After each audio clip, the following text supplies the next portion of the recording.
Hello friends, welcome to my YouTube channel study corner. So आज की इस video से हम स्टार्ट करने जा रहे हैं। आज से हम स्टार्ट करने जा रहे हैं लूसेंट की बुक, जो आपको थंबनेल में दिख रही होगी उसका। आज हमारा क्लास 1 है, जो कि सारे कॉम्पिटिटिव एग्ज़ाम्स के लिए हेल्पफुल रहेगी। ये जो स्टार्टिंग हो रही है वीडियो की इस बुक की, जिसमें प्राचीन भारत के बारे में आज हम पढ़ेंगे। तो चलिए स्टार्ट करते हैं प्राचीन भारत के बारे में। तो प्राचीन भारत की जानकारी कहाँ से मिलेगी? प्राचीन भारत में क्या किस तरह से लोग थे, किस तरह का माहौल था, क्या क्या चीज़ें थी या नहीं थी, इसके बारे में जानकारी कहाँ से मिलती है? तो इसके बारे में जानकारी जो है वो 4 स्रोतों से मिलती है, जिसमें है पहला है धर्म ग्रंथ, दूसरा ऐतिहासिक ग्रंथ, तीसरा विदेशियों से और चौथा पुरातत्व संबंधी साक्ष्य से। पहला है धर्म ग्रंथ। धर्म ग्रंथ मतलब एक तरह से वेद। धर्म ग्रंथ क्या होता है? जो सबसे पुराना धर्म, हमारे धर्म के लिए जो ग्रंथ बने होते हैं ना, उनको कहते हैं धर्म ग्रंथ। तो सबसे पुराना धर्म ग्रंथ जो है वो हमारा वेद है। वेदों से हमें प्राचीन भारत के समय की जानकारी मिलती है। क्या क्या मिलती है वो हम आगे पढ़ेंगे। और ऐतिहासिक ग्रंथ से क्या क्या जानकारी मिलती है, जैसे इतिहास में कुछ लोग थे जिन्होंने कुछ कुछ कहानियाँ लिखी थी, पुस्तक बनाई थी, उससे हमें क्या जानकारी मिलती है। और जो विदेशी लोग आए थे हमारे भारत में, तो उस समय हमारा भारत कैसा था, उससे भी, विदेशों से भी जानकारी मिलती है। और चौथा है पुरातत्व संबंधी साक्ष्य। पुरातत्व संबंधी साक्ष्य मतलब जैसे उस टाइम पे जो चीज़ें थी उसकी खोज की गई, उससे जो जानकारी मिली, उसके बारे में हम चौथे पॉइंट में पढ़ेंगे। तो इन 4 चीज़ों से हमें भारतीय इतिहास की जानकारी प्राप्त होती है। तो अभी हम स्टार्ट करते हैं। आज की इस वीडियो में हम धर्म ग्रंथ और ऐतिहासिक ग्रंथ से मिलने वाली जानकारी के बारे में पढ़ेंगे। तो चलिए स्टार्ट करते हैं। सबसे प्राचीन या फिर सबसे पुराना धर्म ग्रंथ जो था ना, वो है हमारा वेद। और वेद कितने हैं आप कमेंट में ज़रूर बताइएगा। तो वेद जो हैं वो वेद 4 होते हैं: ऋग्वेद, यजुर्वेद, सामवेद और अथर्ववेद। इन चारों वेदों को संहिता भी कहते हैं। ये भी याद रखिएगा, ये इंपॉर्टेंट्स होते हैं जो कि कॉम्पिटिटिव एग्ज़ाम्स के लिए हेल्पफुल रहेंगे। तो पहला है ऋग्वेद। ऋग्वेद में क्या था? ऋग्वेद में एक तरह से जो मंत्र थे, ऋचाओं थे, इनका पूरा ऋग्वेद में ऋचाओं का क्रमबद्ध ज्ञान आपको ऋग्वेद में मिलेगा। इसके अंदर कितने 10 मंडल हैं, 1028 सूक्त हैं और 10,462 ऋचाएँ हैं। जो कि इसके तीसरे मंडल में क्या है, सूर्य देवता सावित्री को समर्पित प्रसिद्ध गायत्री मंत्र है। जो गायत्री मंत्र हम आज करते हैं वो ऋग्वेद के तीसरे मंडल में उल्लिखित है। ये भी इम्पॉर्टेंट है। 8वें मंडल में क्या है? 8वें मंडल में हाथ से लिखी गई ऋचाओं को खिल कहा गया है। जो हाथ से लिखित ऋचाएँ थी उनको खिल कहा गया था। 9वें मंडल में देवता सोम का उल्लेख किया गया है। जो देवता सोम थे उनका उल्लेख है इसमें। 10वें मंडल में 4 वर्णों के समाज की कल्पना की गई है। अब 10वें मंडल में हमें प्राचीन भारत के इतिहास की जानकारी मिलती है। जैसे 10वें मंडल में क्या है, लिखा है कि जो 4 वर्ण, जो समाज थे उनको 4 वर्णों में बांट रखा था, जो कि है ब्राह्मण, क्षत्रिय, वैश्य, शूद्र। ब्राह्मण जो है उनको ब्राह्मण जो है ना, वो उनको कहा गया है वो सीधा ब्रह्मा के मुख से उत्पन्न हुए हैं। और जो क्षत्रिय हैं वो ब्रह्मा के बाजुओं से उत्पन्न हुए हैं। और जो तीसरा है वैश्य है, वो उनको कहा जाता है कि वो जो ब्रह्मा जी है उनके जांघों से उत्पन्न हुए हैं। और जो चौथे शूद्र हैं वो ब्रह्मा जी के पैरों से उत्पन्न हुए हैं। तो इसका उल्लेख हमें 10वें मंडल में मिलता है। इसमें इंद्रदेव के लिए 250 ऋचाओं की रचना की गई है ऋग्वेद में, और अग्निदेव के लिए 200 ऋचाओं की रचना की गई है। और इसे पढ़ने वाले को क्या कहते हैं? ऋग्वेद को पढ़ने वाले को होत्री कहते हैं। ये भी बहुत इंपॉर्टेंट है, होत्री। तो अब आता है यजुर्वेद। यजुर्वेद में क्या मिलता है? यजुर्वेद में पाठ के समय जो मंत्र होते थे और बलि के समय जो पालन किए जाने वाले नियम थे, उनका संकलन किसके अंदर होता है? यजुर्वेद के अंदर। यजुर्वेद को पढ़ने वाले को क्या कहते हैं? अथर्ववेद। यज्ञों के नियम और विधि विधान का भी उल्लेख इसी में मिलता है। और यही एक ऐसा वेद है जो गद्य और पद्य दोनों में है। उसके बाद आता है सामवेद। साम का शाब्दिक अर्थ, साम का मतलब क्या होता है? साम का मतलब है गान। इसमें क्या है, यज्ञों के समय गाए जाने वाले जो मंत्र थे उनका उल्लेख किसमें मिलता है? सामवेद में। तो इसको आप ऐसे भी याद कर सकते हैं, साम का मतलब गान, तो यज्ञ के अवसर पर गाए जाने वाले मंत्र किसमें है? सामवेद में। इसे पढ़ने वाले को क्या कहते हैं? उदात्री। क्या कहते हैं? उदात्री। और इसे भारतीय संगीत का जनक भी कहा जाता है सामवेद को। अब आता है अथर्ववेद। अथर्ववेद जो है अथर्वा ऋषि द्वारा रचित है। इसके अंदर कुल 731 मंत्र है और लगभग 6000 पद्य है। इसके अंदर सबसे पहले औषधों का उल्लेख किया गया था।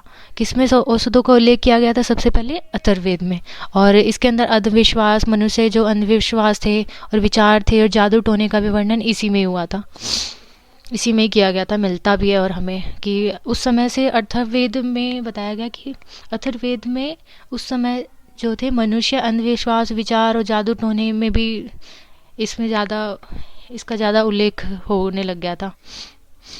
इसके बाद आता है, अब हमारे वेदों के बाद कौन आते हैं? संहिता के बाद ब्राह्मण, आरण्यक और उपनिषद का स्थान है। तो पहले आता है ब्राह्मण। ब्राह्मण ग्रंथ क्या होता है? जिसके अंदर जो संहिता है, संहिताओं जैसे आपने पढ़ा होगा कि जो 4 वेद हैं, ऋग्वेद, यजुर्वेद, सामवेद और अथर्ववेद, उन चारों को क्या कहते हैं? संहिता।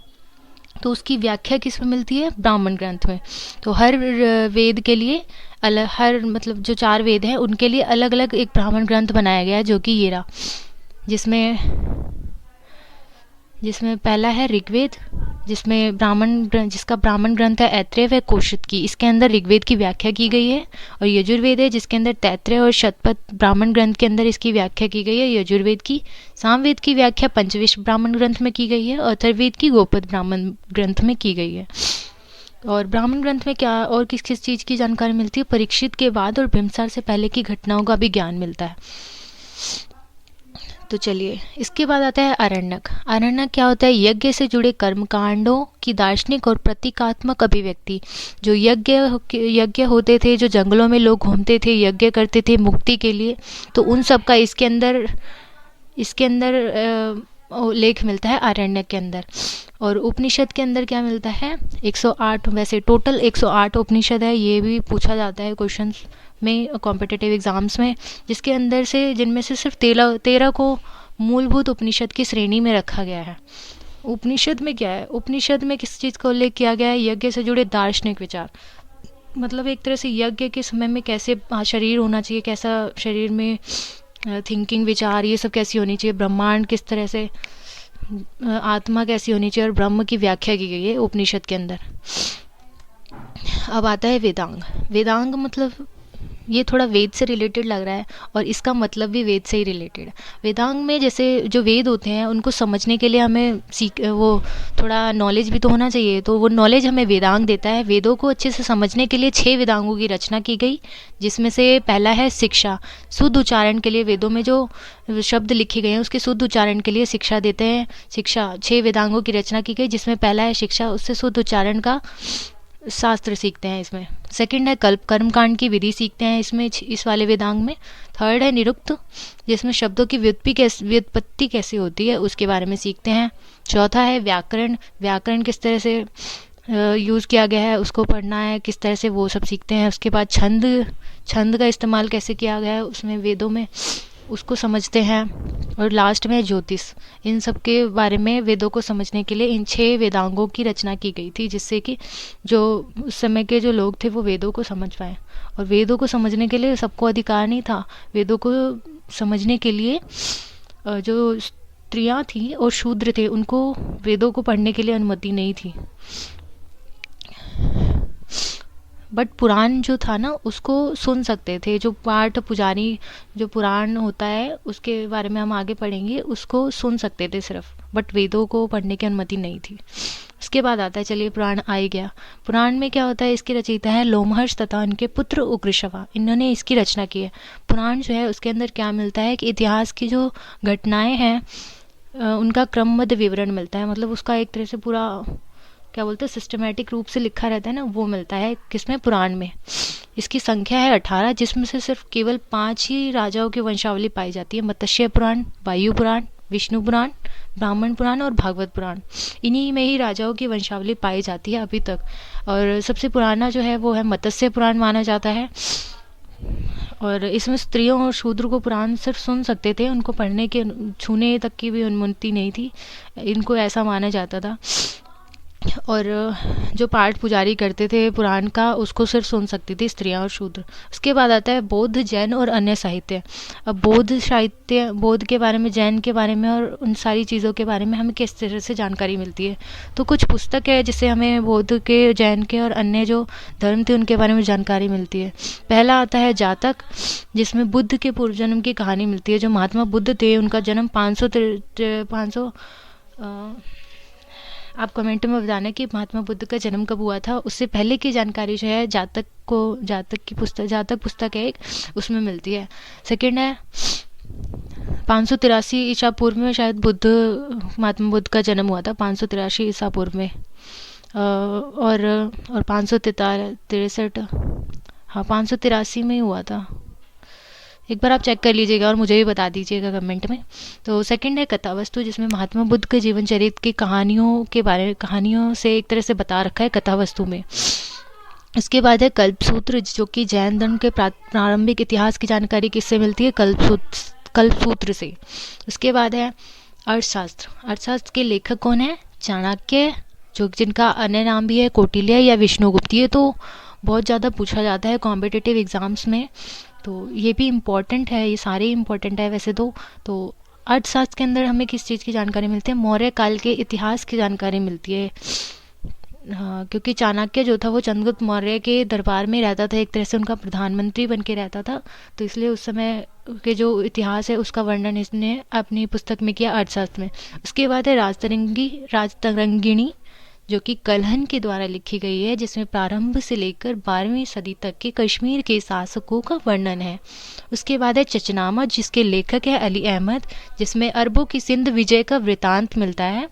उसके बाद है अष्टाध्यायी, जो कि एक संस्कृत भाषा व्याकरण की सबसे पहली पुस्तक थी, जिसको पाणिनि के द्वारा लिखा गया था, और इसके अंदर मौर्य के पहले के इतिहास की जानकारी मिलती है। उसके बाद है गार्गी संहिता, कात्यायन के द्वारा लिखी गई है, जिसमें भारत पर होने वाले यवन आक्रमण का उल्लेख किया गया है। तो ये सब बहुत इम्पोर्टेंट है एक कॉम्पिटिटिव एग्ज़ाम्स के लिए।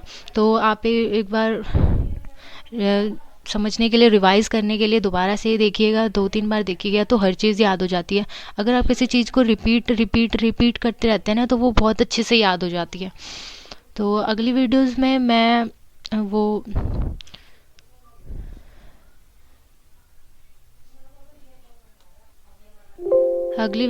मैं हमने ये 2 धर्म ग्रंथ और ऐतिहासिक ग्रंथ को कवर किया है। अगली वीडियो में मैं विदेशियों से जो हमें प्राचीन भारत के इतिहास की जानकारी मिलती है और पुरातत्व संबंधी साक्ष्य से जो जानकारी मिलती है उसको हम कवर करेंगे। अब कल क्लास आएगी तो आप कल भी ऐसे ही देखिएगा ज़रूर। Thank you.